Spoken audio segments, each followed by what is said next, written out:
Live, local, late breaking. This is 44 News This Morning. We begin this morning with a Storm Team 44 weather alert. And first this morning, multiple fatalities already being reported as Hurricane Milton becomes the third hurricane to hit Florida this year. You can see some of the severe weather that continues to sweep across that state right now. More than 3 million people at one point were without power in Florida this morning.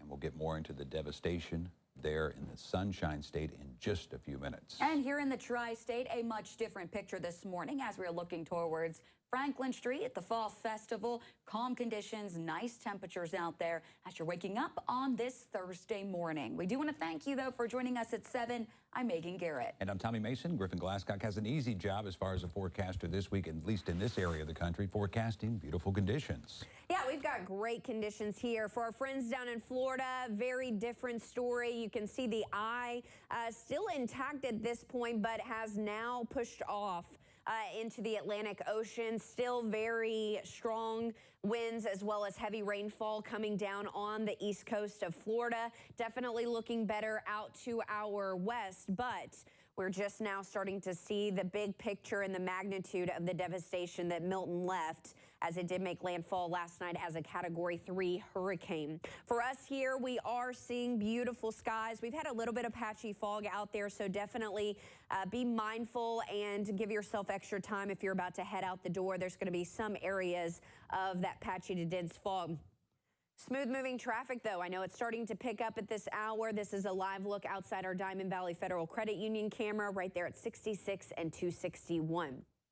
So we are going to be dealing with cooler temperatures this morning. Pretty typical, very October-like, with most of us in the mid to upper 40s, and then a few of us hanging out in the lower 50s. We're going to see a big warm-up this afternoon. In fact, it is likely going to be the warmest day we've seen this week so far. So through the next couple of hours, we'll warm up into the 60s. You're going to see plenty of sunshine, and that's going to lead us into a nice afternoon, which we'll talk more about coming up. Thank you, Griffin. 7:02 the time on this Thursday. Hurricane Milton continues to move across Florida this morning as a Category 1 storm, and that storm has weakened after slamming into Florida's Gulf Coast late last night as a dangerous Category 3. Now, officials advise anyone riding out that storm to stay alive. Now, this morning, the Category 1 storm still remains a potentially deadly threat as conditions deteriorate. There are also reports of deaths and injuries after a series of tornadoes that tore through the area yesterday, and more are feared. In an address to the country, President Biden said the federal government will work with Florida officials to help all those impacted. People of Florida and all the impacted states, we've got your back. Biden went on to say his administration would offer support for as long as it takes to rescue, recover, and rebuild. Floridians who did not evacuate have been advised to hunker down as the still dangerous storm moves across the state. Right now, millions of residents are without power. News correspondent Christian Benavidez reports from Tampa this morning as the city faces one of the most powerful storms to ever hit the region. Hurricane Milton came roaring ashore on Florida's west coast overnight, bringing with it life-threatening winds, heavy rains, and dangerous storm surge. I hear a lot of wind outside. Bradenton resident Angie Samaro and her family are riding out the storm at home, located outside of the evacuation zone. We knew that we wanted to stay. Closer to the Gulf Coast in Newport Richey, residents and their pets took shelter in this middle school gym. We take this stuff serious, and we live in a flood zone. In the days leading up to the storm, millions were urged to evacuate. Last night, Florida's governor said it's too late for those who did not heed those earlier warnings. It's too dangerous to evacuate safely.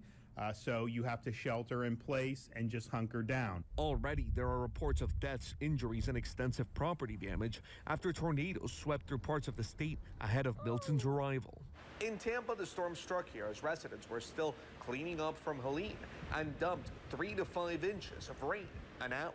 We've got your back. Yesterday, President Joe Biden said the federal government has millions of meals, water, and thousands of personnel on the ground for response. Tropicana Field had been set up as a base for National Guard and emergency workers earlier this week. Last night, strong winds ripped the stadium's roof to shreds. Christian Benavidez, CBS News, Tampa, Florida. Meanwhile, CenterPoint Energy is sending nearly 300 of its workers to Florida to help with hurricane relief. The workers and contractors from Houston and Evansville are headed directly to Florida. Officials say restoration efforts in the hardest hit areas may take several days or even longer. And Governor Eric Holcomb has activated the Indiana National Guard to aid in Florida hurricane relief. Approximately 400 Indiana National Guard soldiers will mobilize and be in Florida this week to assist in recovery efforts. The units will help with route clearance, also shelter management, supply distribution, and command control. And here in the tri-state, many organizations are doing what they can to provide aid to those down south. Boonville Fire Department, Warwick County EMA, Mount Carmel Fire Department, and Impact Ministries are all coming together to collect supplies for rural first responders and survivors in North Carolina. We also got to think about the first responders who lost everything.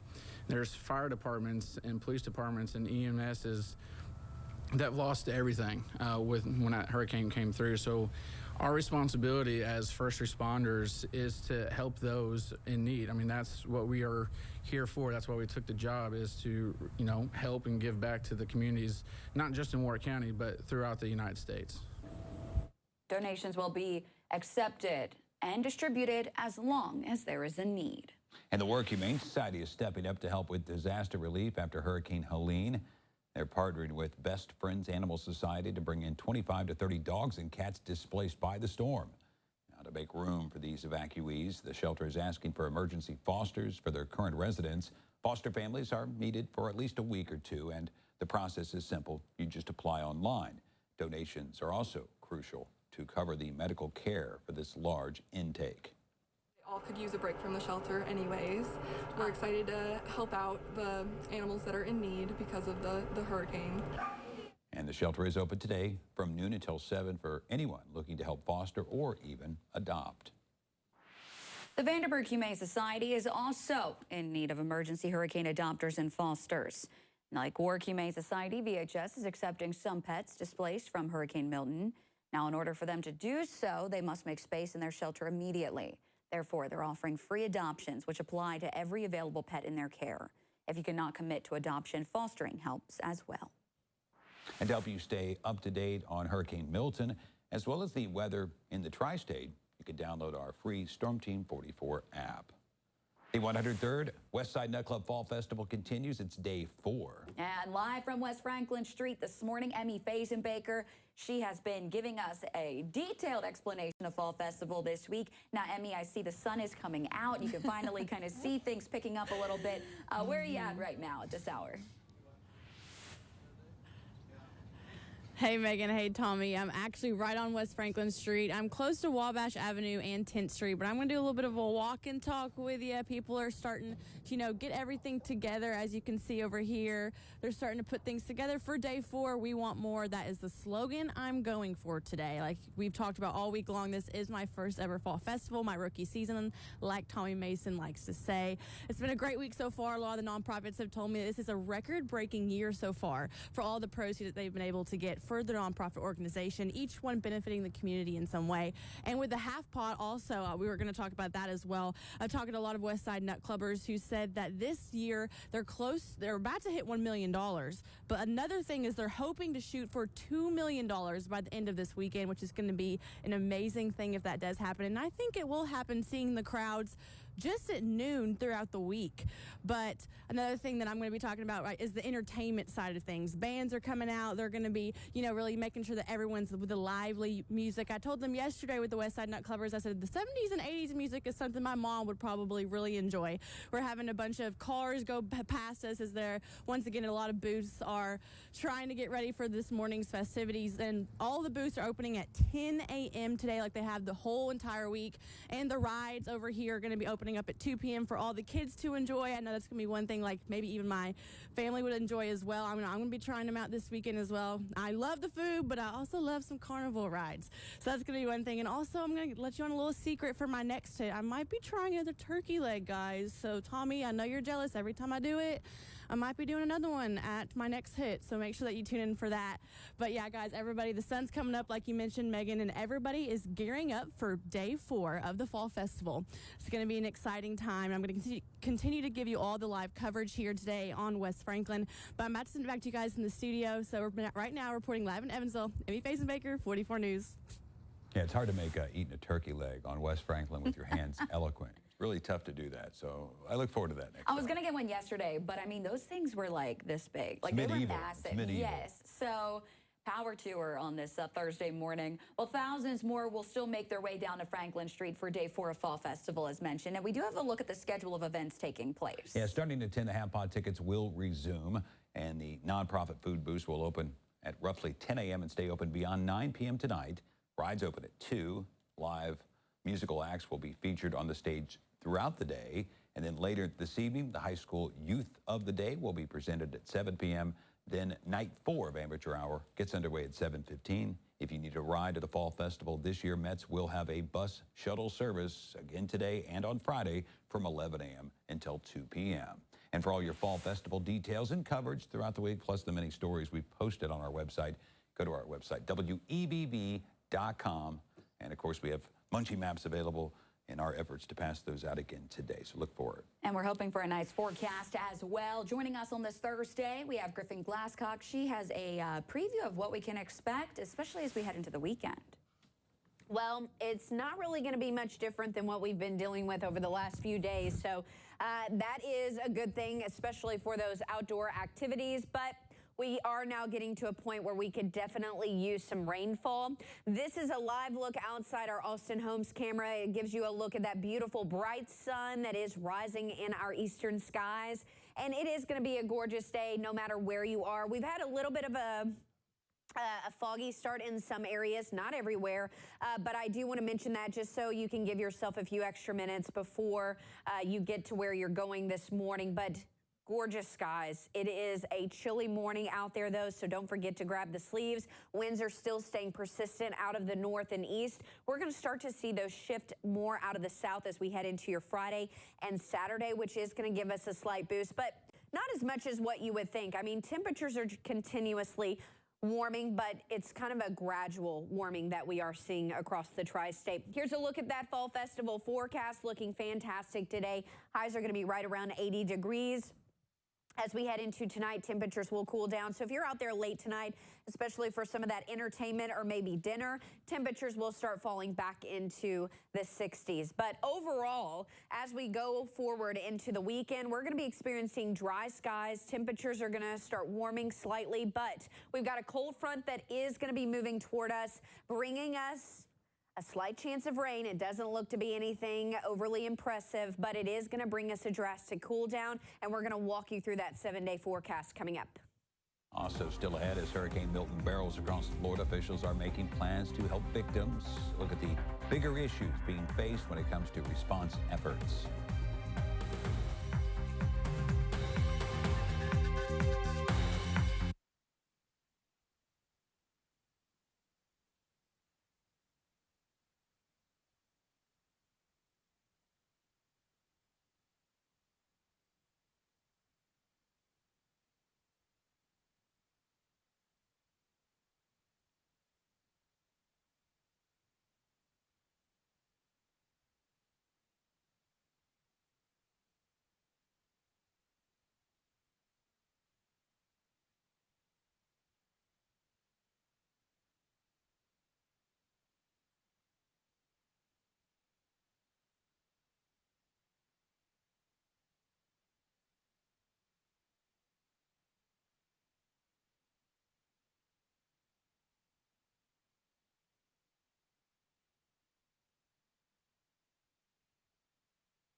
Welcome back. As Hurricane Milton barrels across Florida, the Biden administration says it has plans in place, and it had those plans in place ahead of the massive storm, while leaders monitor the path and strength of Milton.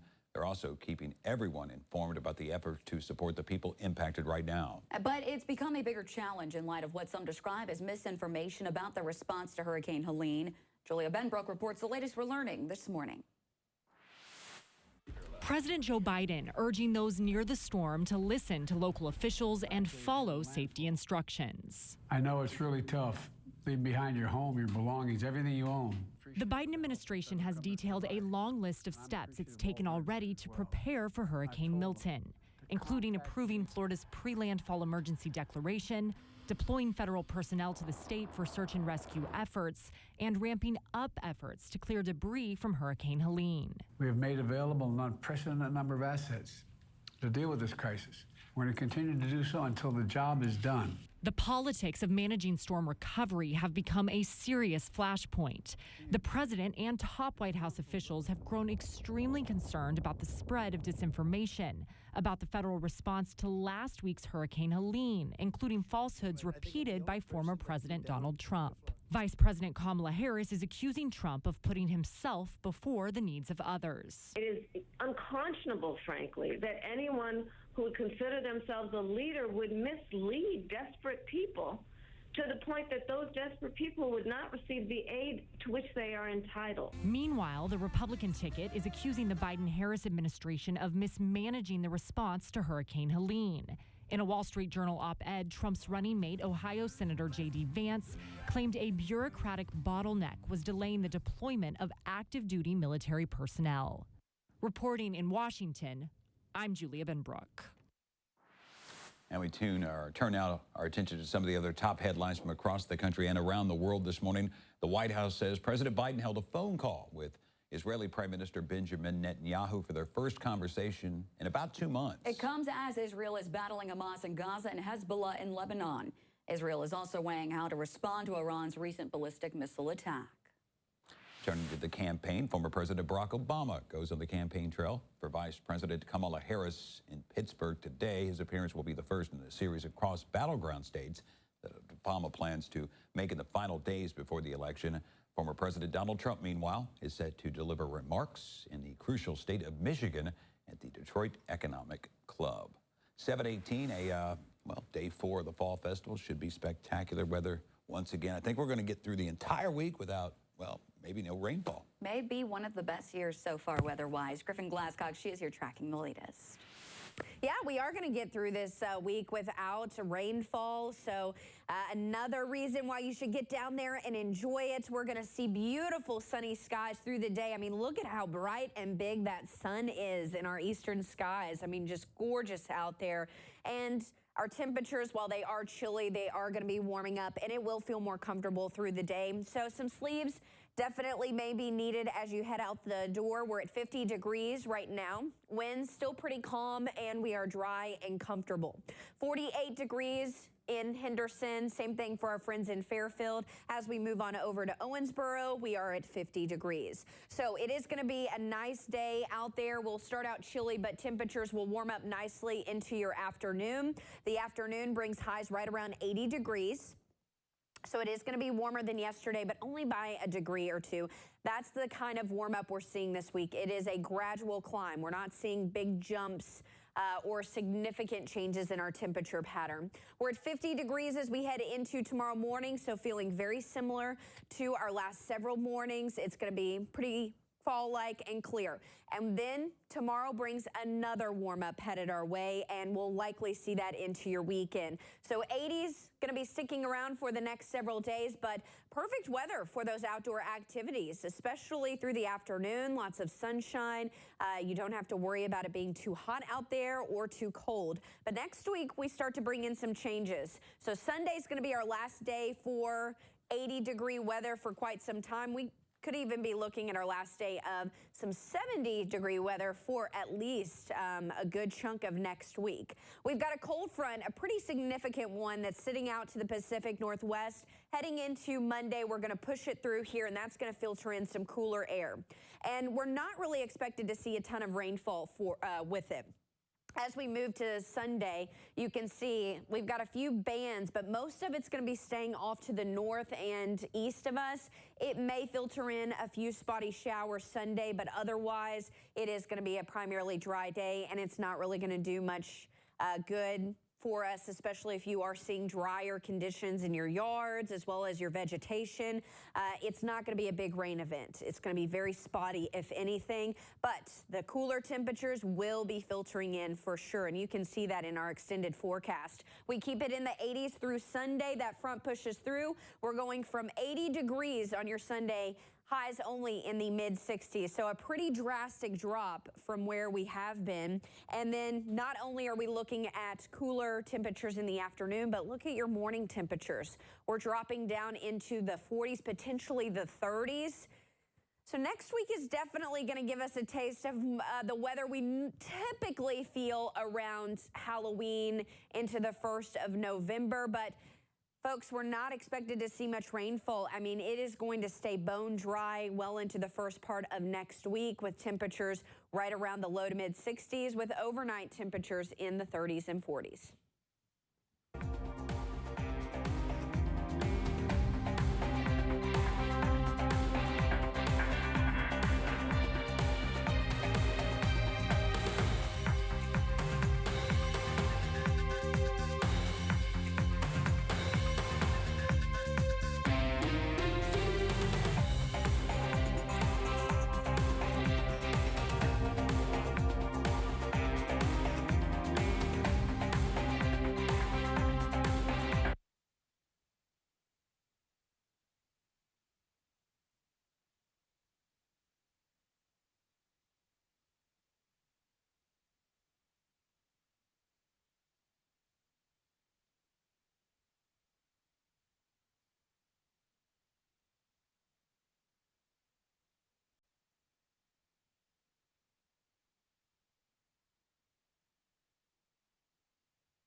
I'm Megan Garrett. Here's a look at today's top stories. Funeral arrangements are set for a 2-month-old boy who recently passed away in Madisonville.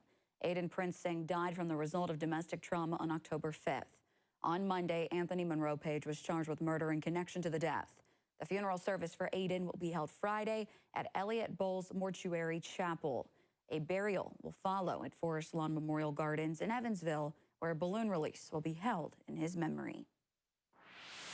And authorities have released more information about the death of a missing Spencer County man.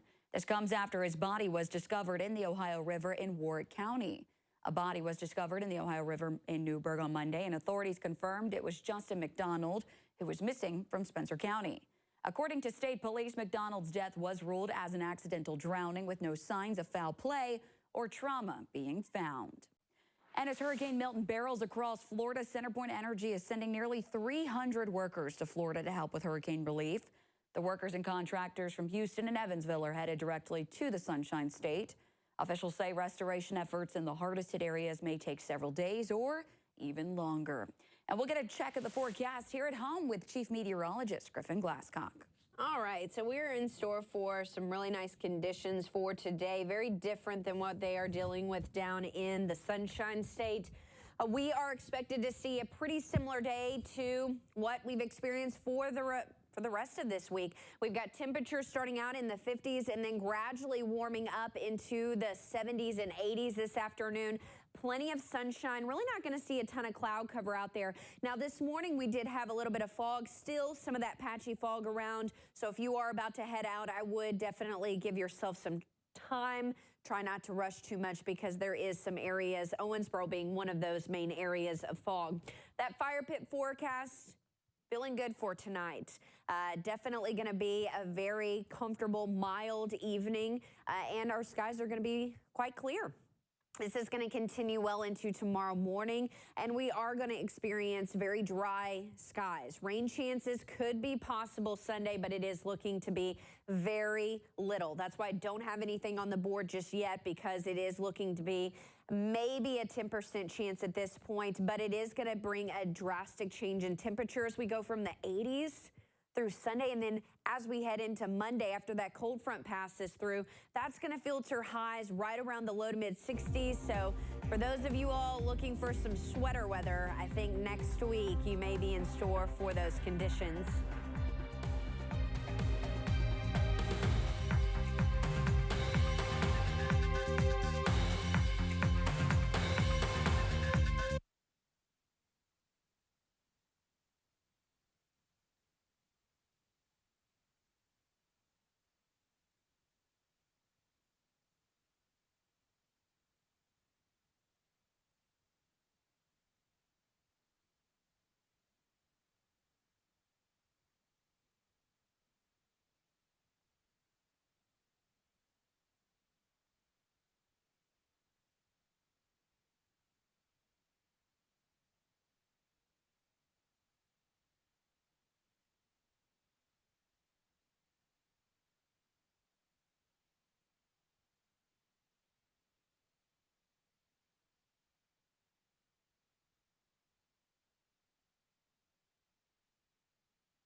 Live, local, late breaking. This is 44 News This Morning. We begin this morning with a Storm Team 44 weather alert.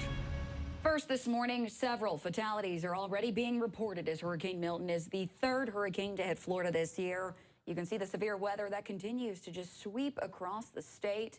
Now, more than 3 million people in Florida are still without power as of this morning. We'll have more details on the devastation in just a few minutes. Now, back at home, we are blessed to have beautiful conditions as we look south to the Twin Bridges on this Thursday morning. That courtesy of our 44 Skycam network.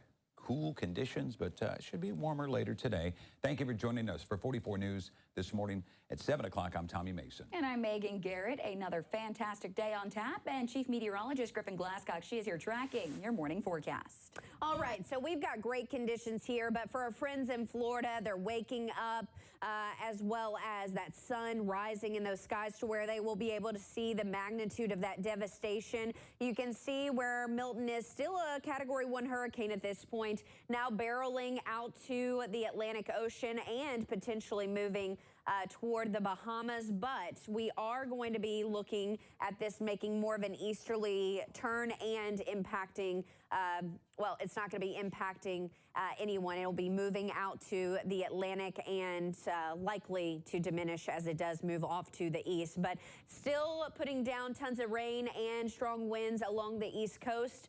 We're going to continue watching this and tracking it through the day and also giving you an update on what it's looking like after that storm did bring catastrophic storm surge as well as rainfall and winds. We're looking at beautiful skies here in the tri-state this morning. It is chilly out there, but that sunshine's going to help warm us up and should be putting us in a good mood. I mean, we've seen it all week long. It's been a nice week of comfortable fall-like temperatures. Today, while we're starting out in the upper 40s and lower 50s, this afternoon is going to bring us into the 80s. But we're not talking about mid to upper 80s. I mean, it is going to be feeling still very comfortable out there, but maybe a little bit warmer than what we've experienced for the last several days. We'll talk more about the afternoon, but your morning looks fantastic, already at 76 by the lunch hour. Guys?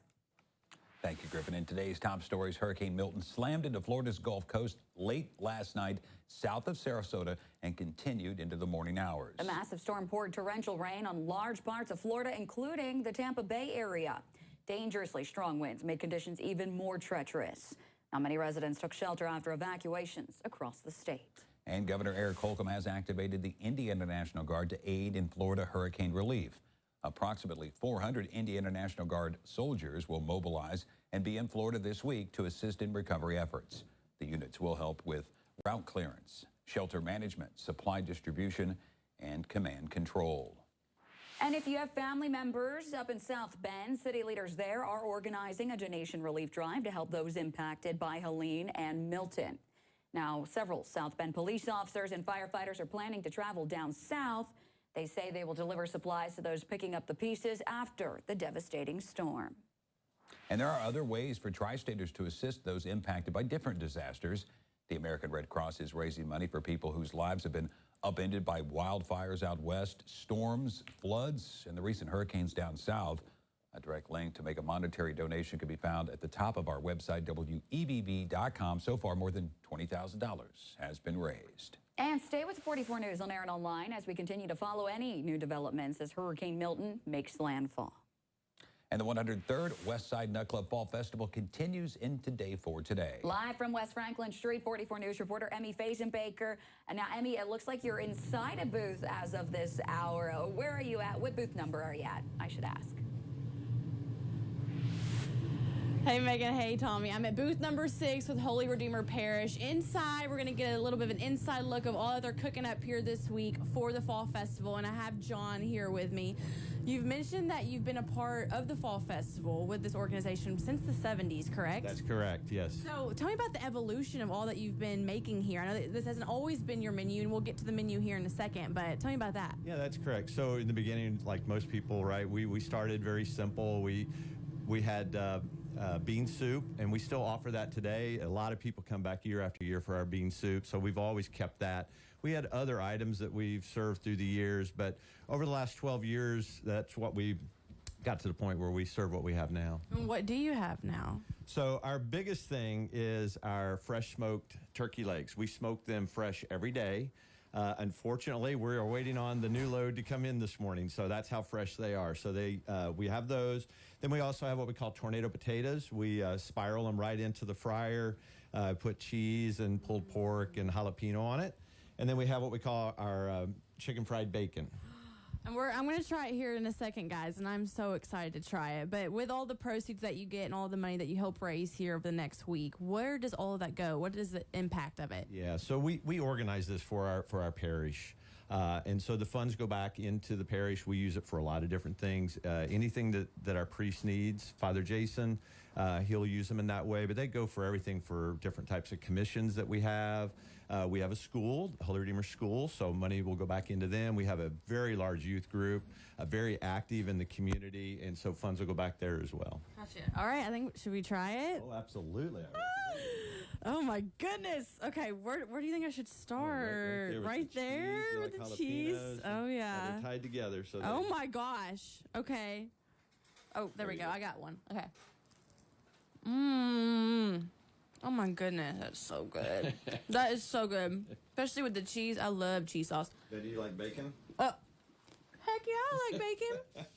Oh my gosh. Okay, and it's just ranch. Just ranch dressing. Okay. So what makes this bacon unique? Yeah, so we buy the bacon itself, we cut it in the way we want, and then we call it chicken fried bacon because we batter it just like we would chicken, right? So we start with a flour mixture with salt and pepper. We put it in, then we have a milk and egg base that we put together, and then from there we rebatter it again, and we freeze it, and we cook it fresh every morning. Oh my gosh, that is better than Thanksgiving dinner. Yeah. I'm not kidding, that is phenomenal. Okay guys, well, booth number 6. Here at the Holy Redeemer Parish. It's awesome. You have all the food that you can get, and we're waiting on that turkey, nice and fresh. Thank you, John, for your time. Absolutely, Emmy. I really appreciate it. Of course, and it's so good. I'm coming back, don't you worry. Okay, guys, I'm sitting back to you guys in the studio. I have a couple more things to show you within the next couple hours. So, yeah, reporting live in Evansville, Emmy Fazenbaker, 44 News. She's making lots of friends down there this week. Now, thousands will make their way down to Franklin Street for the 4th day of the Fall Festival. And here's a look at the schedule of events happening today on West Franklin. Starting at 10, half-pot ticket sales will resume. The nonprofit booths will open around 10 and will stay open until about 9.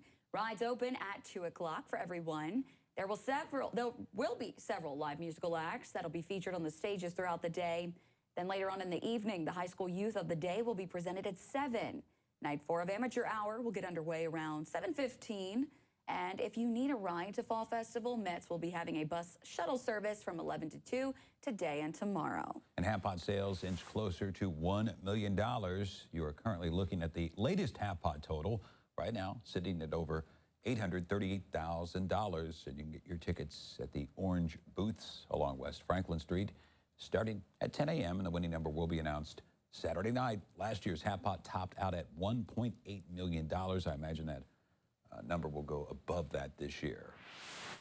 And for all your Fall Festival details and coverage, stick with us here on 44 News, both on air and online, as we continue to head down on Franklin Street, showcasing all the goodies you can eat and all the nonprofit booths that money will be helping. So and they great seem stuff. very, very, very thankful and appreciative of the early morning access to our television cameras and our viewers at home to promote those items, too. So that's good for them. And we're hoping for a nice forecast. Griffin Glasscock, she is here tracking the latest. All right, so I think we are going to be in store for another nice day, but I do want to update you on the drought tracker.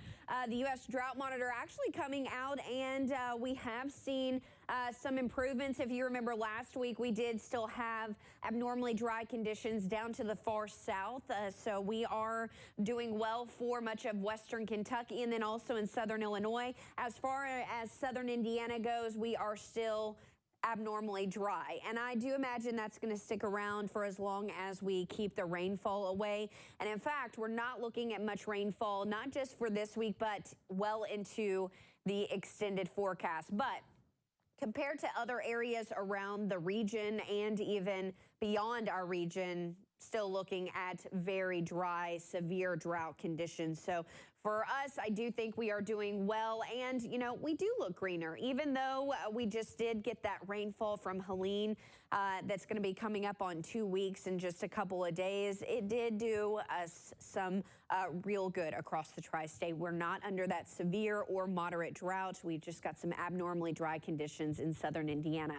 We're going to be in store for another beautiful sunny day, so enjoy it. If you're working outside, don't forget the sunscreen, the sunglasses, because that sunshine is going to be bright today. Here's a look at that travel forecast. We'll be in the low 60s by 9 o'clock, 76 by the lunch hour. A great day to grab lunch outside, 80 1 degrees this afternoon, so we're looking at lower 80s for the afternoon. Dry skies, we're going to keep it that way through the weekend, but we've got some changes. This cold front could be the next drastic change coming our way. We'll talk more about that in your 7-day forecast. Thanks, Griffin. Still ahead, it's the scare that just keeps on giving. After the break, we sit down with organizers of Henderson's Terror on the Trail and how they're scaring others, all for a good cause.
Welcome back. Halloween right around the corner, and Tri-Staters are gearing up for all things scary and spooky. And this includes Terror on the Trail, who is celebrating 15 years of frights right over the bridge in Henderson. Joining us this morning, we have Avery Sheffer and Micaiah Davis. Thank you both so much for being here today. We really appreciate it. I know you both are very heavily involved in Terror on the Trail.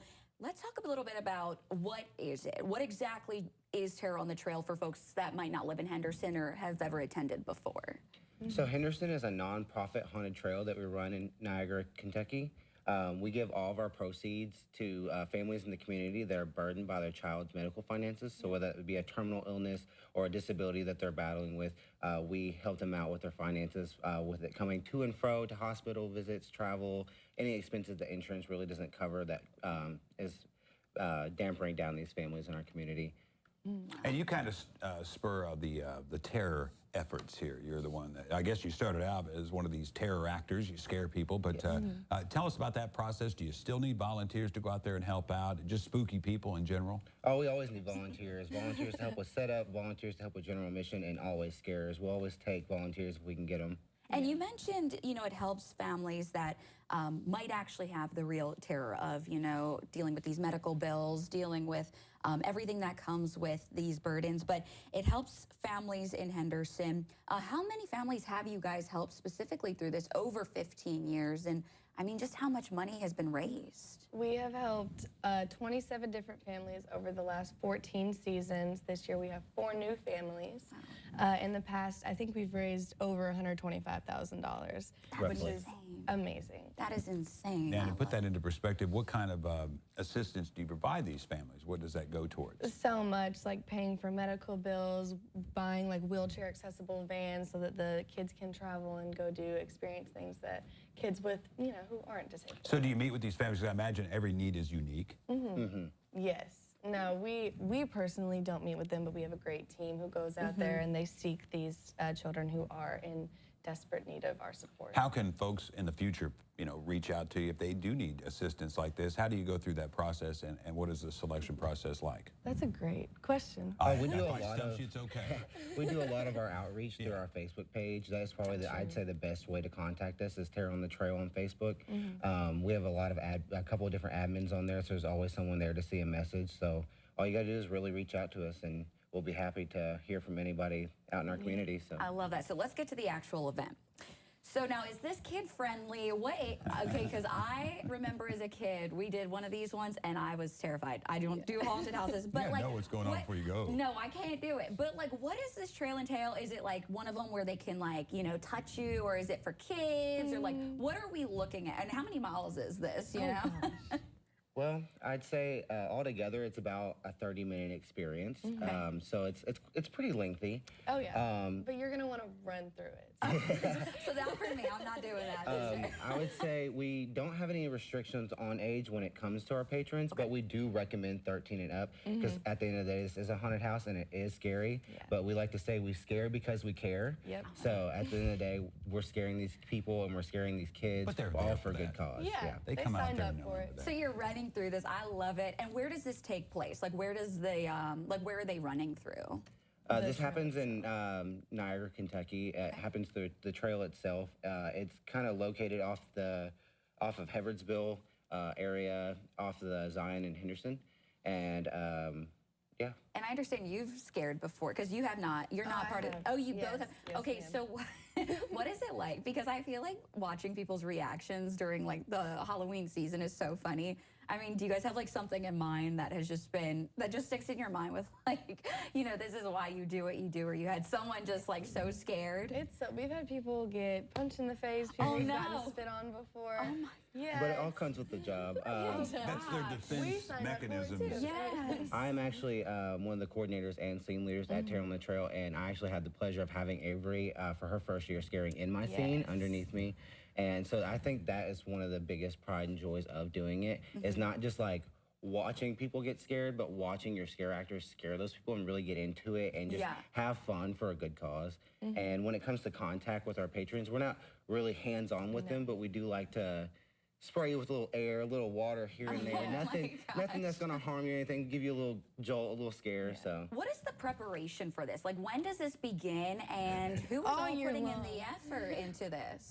It takes a village. Yeah, very much so. Because there's scenes and stuff too, and your makeup and all. I'm sure this is So we got directors, we have coordinators, we have scene leaders, we have just people who come out and just help with building stuff. We have interns, we have community outreach, we have media coordinators. It takes a village.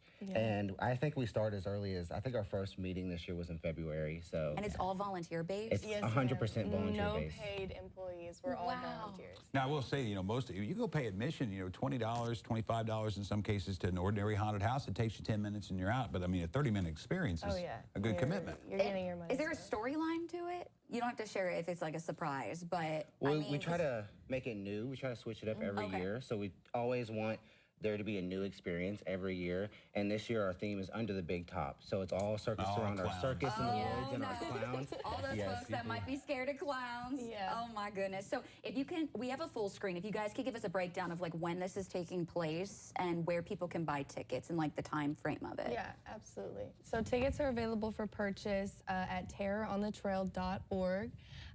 If you want to be an actor, we have Scare Camp, I think it's starting Monday the 14th through Wednesday the 16th, located at Terror on the Trail. Be there by 5 p.m. and we're going to get you going until 8 p.m. And then the actual dates of the trail, this is the important part. Yes. It is October the 19th, 25th, and 26th.